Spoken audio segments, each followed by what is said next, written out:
I had to get a blanket. It's a little chilly. This is Kings and Generals. This is the rise of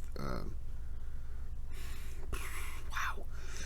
Battle of, I'm going to say Siffin, 657. Rise of the, I'm not going to pronounce it because I'm tired of always, being accurate. Caliphate. Remember? Still unopened. We're going to crack this bad boy open and get in with the video. And this is the early Muslim expansion, by the way. Ow. Video.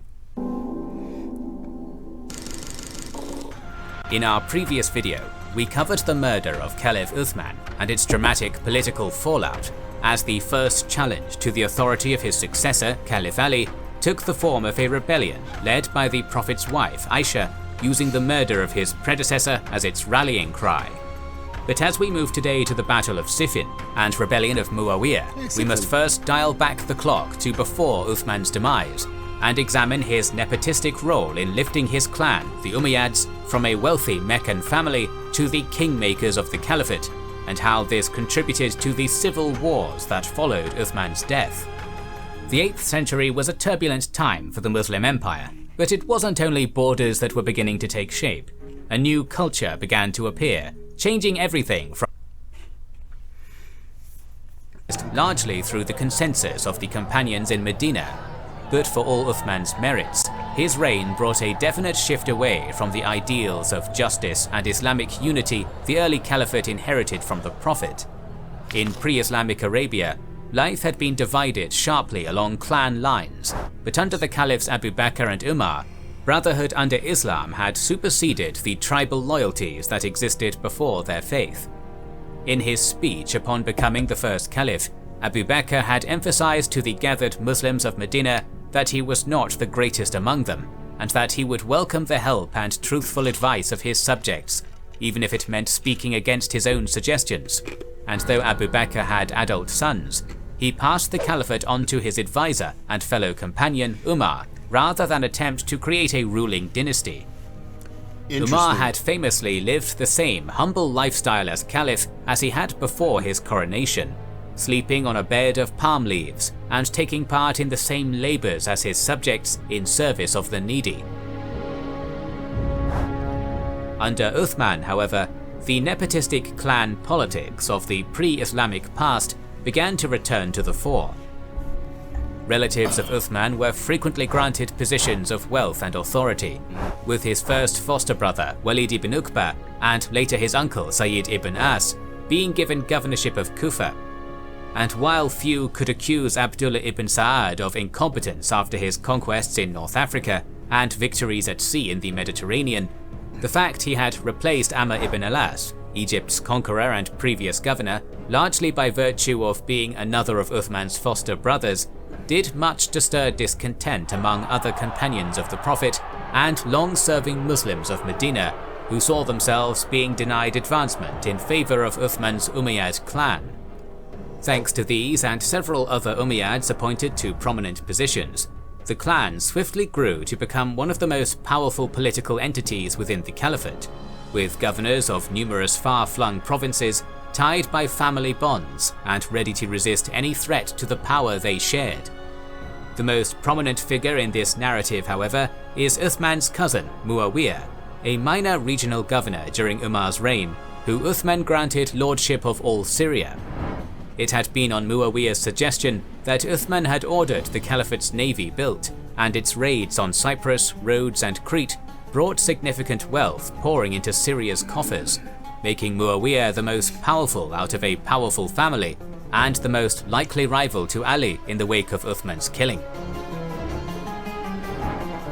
Conflict between Muawiya and Ali had long been an inevitability, as one of the first actions Ali had taken after his election as caliph had been to order Muawiya and many of Uthman's other appointed governors deposed.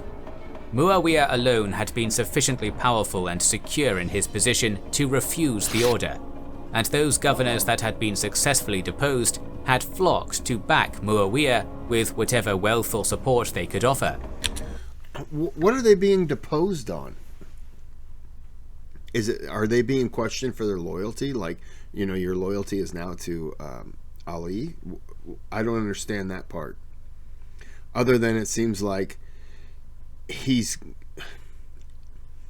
questioning everyone to be on his side. Now I understand that, but like, don't start to push people away who are neutral to everything, because now you're going to get issues.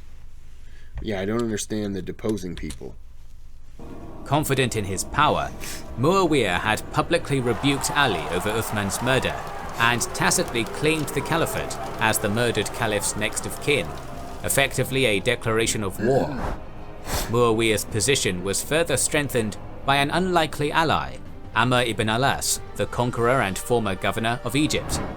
Despite Amr's previous enmity towards Uthman, his popularity in Egypt made him a perfect candidate to tear the richest province in the Caliphate out of Ali's hands.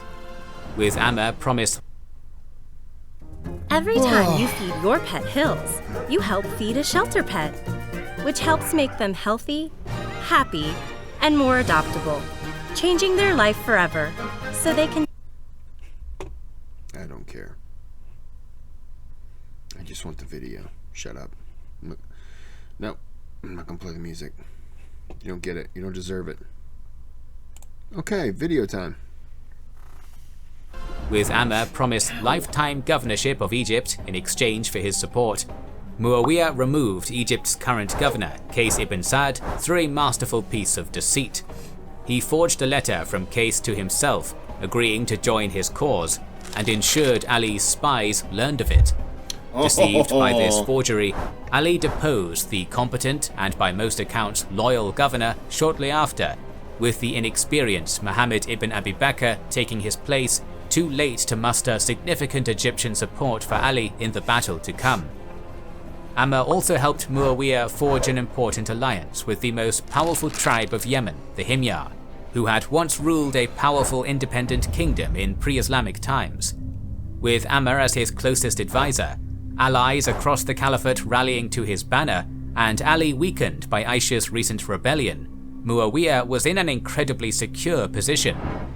Thus, when Caliph Ali departed Medina in late May 657 with his armies behind him to depose the recalcitrant governor, he would have a far tougher fight ahead of him than he perhaps expected.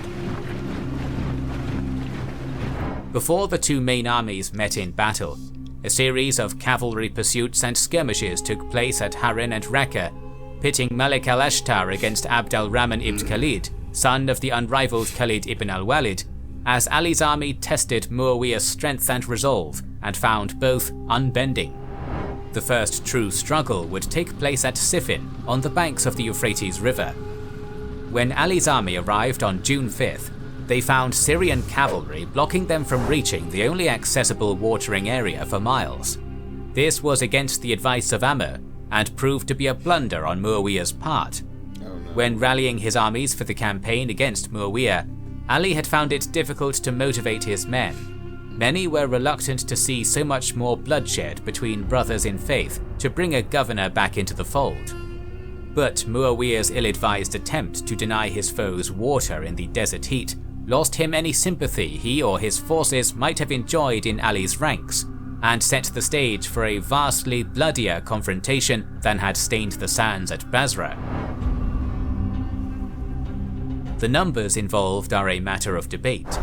Al-Tabari puts Ali's army at 70,000, a likely inflated number, given that it counts more than 60,000 Kufans under his banner, while Al-Hassan had only been able to raise a tenth of that number for the Battle of the Camel. But even taking a more conservative estimate of 20 to 30,000 for Ali, with Muawiya's army slightly larger, the Battle of Siffin was one of the largest and most impactful battles of Islamic history, and played out in a number of phases over the weeks to follow. If Ali had 20 to 30,000 and oh wow. Muawiya had more, then maybe the 70,000 number was just the combined, the combined amount of soldiers on the battlefield. Maybe that's what it was. I don't know. Just speculating. Upon finding the accessible water blocked, Ali's advance guard, led by al-Ash'ath ibn Qais, fell upon the Syrian force blocking their path with a vengeance, driving them back and securing the water for the thirsty army behind them. Following the Day of the Euphrates, as this small victory was known, the armies stood for 2 days of tense standoff and failed negotiation, followed by more than a week of daily raiding and personal duels between noble commanders, lasting until June 18th, each army testing the other's mettle but reluctant to commit its full strength. June 19th saw a new ceasefire agreement forged, lasting more than a month, in a last attempt to reach a peaceful agreement, or at least convince opposing leaders to defect. But these overtures were no more successful than the previous ones. Envoys went back and forth for weeks between the two armies with messages and bribes, but the stalemate remained largely unchanged. Finally, on July 26th, the two armies met in a battle that would last 3 days and 3 nights, nearly unbroken. The first day of the battle was inconclusive, mostly consisting of exchanges of arrows and cavalry raids, with casualties mounting, but neither side gaining an overwhelming advantage. The second day saw Muawiya come very close to routing Ali, with Habib ibn Maslama leading a massive attack that drove Ali's right wing to flight and pushed hard against his centre, driving his army into disarray before reinforcements led by Malik al-Ashtar could halt the Syrian advance. Abdullah ibn Budail, who had been in command of Ali's right, attempted to press their momentary advantage by bringing his cavalry in a charge towards Muawiya's tent, only to be surrounded and killed by Muawiya's elite forces. Also killed was Ammar ibn Yasir, whose presence had so frightened Zubair in the Battle of the Camel, fulfilling, according to pro-Ali accounts, the supposed claim of the Prophet that Ammar would die at the hands of a wicked band of men. The best part of Christmas is basically the presents. They always hide it in the same exact place. Kind of want it to be a surprise, but I kind of want to know. Why is every video not allow me to skip it? So now you don't get the volume on it. 3 days and 3 nights of fighting? Wow. That's... Oh. Can you imagine in the middle of the battle you just had to... You had to take a shit. You're like, ting, ting, ting. Hold on, wait. I'll be right back. Oh, anybody have any toilet paper?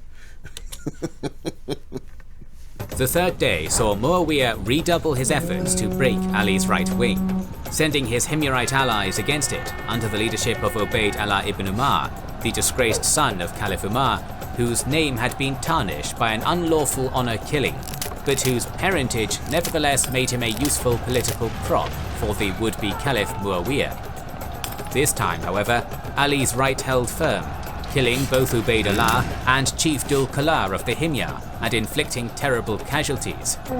As the day drew on, the two armies were finally drawn into a general melee, the duels, maneuvers and archery exchanges that had defined the previous days giving way to a confused clash of swords and lances that continued through much of the night. As morning approached, after the bloodiest night of the civil war, Ali's army appears to have the upper hand, having driven Muawiya's forces back and even forced him to relocate his tent to a safer location after another charge on his camp. But it would not, in the end, be strength of arms that decided the battle's outcome. As morning arrived, a number of envoys from Muawiya rode between the armies, Qurans on their lances as a flag of truce, appealing to Ali to allow binding arbitration to settle his and Muawiya's dispute. Though Ali held the advantage in battle, many of his soldiers, exhausted after the long battle and reluctant to continue fighting their brothers in faith, felt the offer provided an honourable alternative to further fighting, and ignored the encouragement of Malik al-Ashtar and others to continue fighting. His hands tied, Ali accepted Muawiya's truce and call for arbitration, bringing an end to the battle. While he had been on the verge of winning the war, Caliph Ali now stood on the brink of losing everything in the peace to follow. Each side nominated an arbitrator, Amr ibn al-As for Muawiya and strangely deposed Kufan governor Abu Musa al-Ash'ari for Ali, who despite his personal enmity with Ali, was a popular choice among Ali's largely Kufan army. The two armies departed the battlefield, with agreements for the two arbitrators to meet over the coming months, to judge the murder of Uthman and rightful Caliph fairly, with the Quran as their guide. However, a portion of Ali's supporters staunchly opposed the arbitration, seeing it as a betrayal of God to put the decision in the hands of fallible humans, rather than allowing God to pick a victor on the battlefield. Before Abu Musa departed for the first round of arbitration, two of Ali's followers, Zura ibn al-Burj and Hurkos ibn Zuhayr, confronted Ali, demanding he abandon the negotiations and return to war with Muawiya. Ali rebuked them, claiming that he would have preferred to fight on at Siffin, but was now bound to honor the covenant he had reached. Unsatisfied, they took up the slogan, "Authority belongs to God alone," with new adherents converting to their viewpoint over the months to follow. Following the return of Ali's forces to Kufa, these al-Khawarij, or Kharijites as they would later be called, would prove a major thorn in Ali's side, heckling and criticizing him as he led the prayers from the mosque and declaring both Ali and Muawiya unfit to rule. As this discontentment grew, the two arbitrators met twice over the year that followed, both times for weeks on end, finally returning a verdict in Muawiya's favor, ordering Ali deposed as Caliph in April of 658. Ali refused to abide by the decision, declaring it a political attack rather than a true religious judgment, but the decision greatly damaged his legitimacy and weakened his position in the ongoing Cold War against Muawiya. Meanwhile in Kufa, the Kharijite movement was developing from a mere vocal opposition into a new rebellion, with Abdallah ibn Wahb taking command of the movement. Departing Kufa in small groups to avoid detection, Ibn Wahb regrouped his forces by the bridge crossing the Nahrawan, a great canal drawing water from the Tigris River northeast of Al-Madain. Meanwhile, other bands of Kharijite sympathizers across Iraq, having received secret letters from the leadership in Kufa, departed their homes to join Ibn Wahb's band, with savage fighting breaking out near Basra between loyalists to Ali and a band of 500 departing Kharijites. It seems Ibn Wahb intended to continue marching once his forces had assembled to conquer Al-Madain or carve out an independent power base among the Zagros mountains. However, after compelling Ghirardelli chocolate chips. No one cares.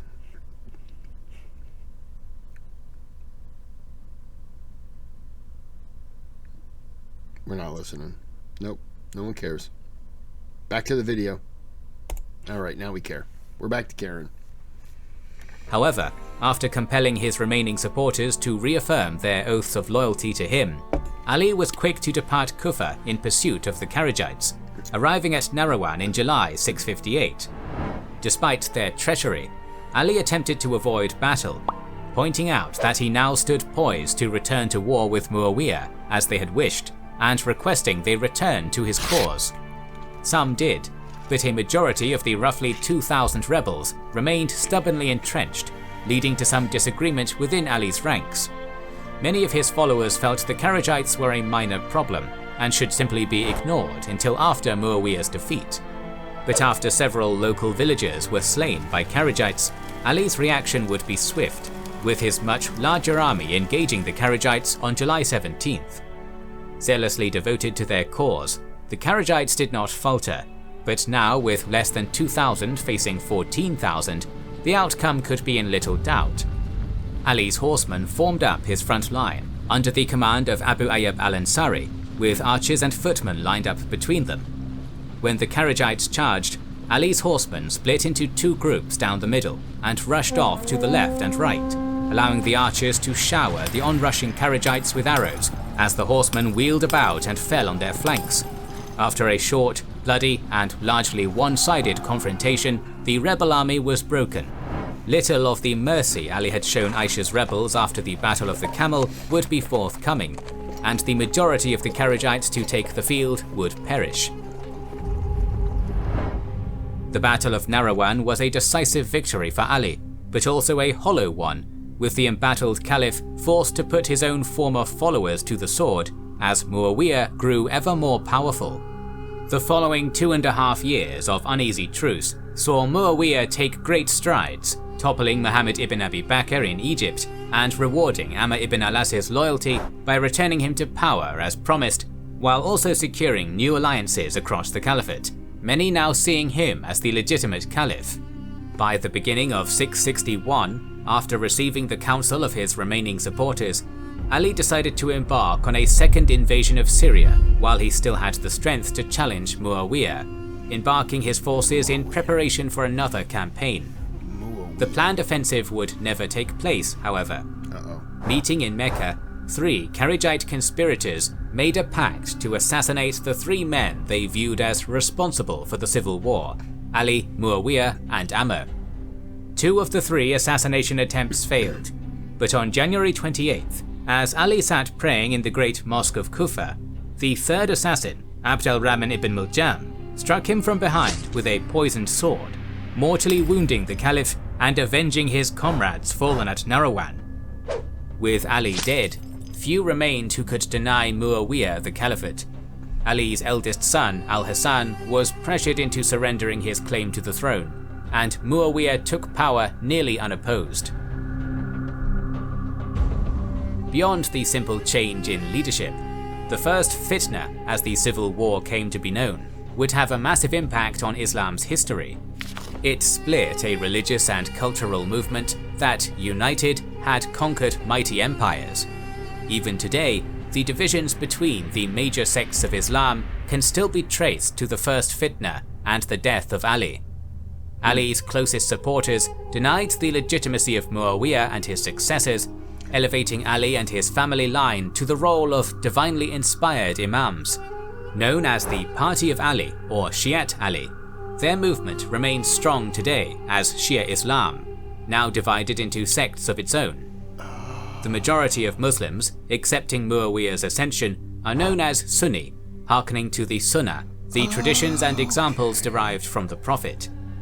Spreading and taking hold in North Africa, the Kharijites remained a maligned, antagonistic force, often in conflict with their fellow Muslims and what they saw as corrupt, illegitimate caliphs. Though their sect remained small, it would be at the heart of numerous uprisings and rebellions during the Umayyad period and in the following centuries as well. It was from within their ranks, though, that the more moderate and neutralist Abadi community would arise, a faith now dominant in Oman. The nature of leadership in the Caliphate would be forever changed as well, with the elections that had chosen the first 4 caliphs giving way to dynastic succession. Power would remain within the Umayyad clan for the following 90 years, marking the end of the Rashidun Caliphate. Our series on early Islamic history will continue, So I've heard Shiites and Sunnis, but I didn't know what the hell that meant. You know, okay, but okay, it makes sense now. Going back to, I don't want to say the people who started it, but the people who, yeah, they go back to the person who, how do I phrase it? I don't know how to properly word this.